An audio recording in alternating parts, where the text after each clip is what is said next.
sa chambre, caresse son chien pour se rassurer. Il lui lèche la main en retour. Et elle meurt.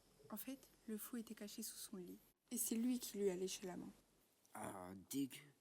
Allez, au lit, demain on se lève tôt pour l'école. Non, s'il te plaît, une dernière. Non, au lit, je vais me faire engueuler moi si tu te lèves pas demain. Promis, je me lève tôt demain. S'il te plaît, une dernière. Ok, une dernière. Je vais te raconter l'histoire de la folle rampante. En 1958, dans un petit village perdu, vivait une femme mystérieuse que tous les enfants fuyaient comme la peste. On raconte qu'elle coupait l'électricité pour Noël, qu'elle donnait de la mort aux rats en guise de bonbons pour Halloween et qu'elle jetait des sorts tous les soirs de pleine lune. Un soir de forte pluie, alors qu'elle rentrait du travail, elle prit un chemin différent. Elle passa par le pont, surplombant la rail. Au loin, elle vit un groupe de jeunes garçons. D'abord, elle pensa leur faire peur, et même d'en jeter un sur les rails. Elle fut prise de court lorsqu'elle entendit un des enfants crier « On va lui faire la peau à cette vache !» Pour la première fois, elle ressentit de la peur. Les enfants s'approchèrent, prirent des cailloux et lui lancèrent dessus.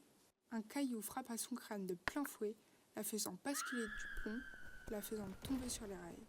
Au même moment, un train passa et la déchiqueta en deux.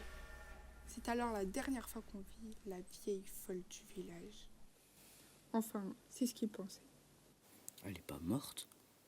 La légende raconte que depuis, elle s'introduit dans les maisons et découpe les enfants en deux, se déplaçant en rampant avec un couteau dans chaque main. Poum, poum, tch, poum, poum, tch, poum, poum, tch. Même pas vrai, y a personne qui est mort. Tu connais Christian, le fils du pote de papy? Non.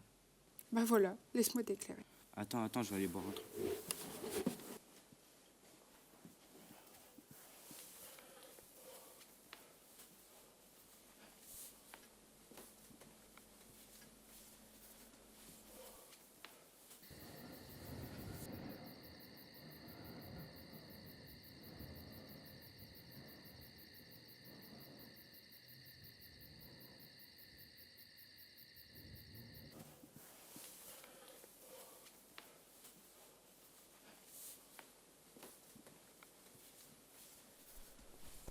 T'es bien accroché? Un soir d'hiver, seul chez lui car ses parents étaient de garde, Christian regardait la télé. Subitement, un courant d'air se fit sentir dans son cou. Il regarda derrière lui et la porte du jardin fut grande ouverte.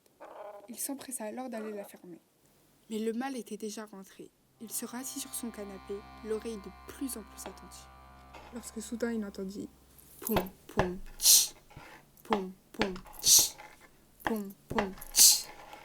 Se rappelant de la légende, il courut se réfugier à l'étage. Et alors?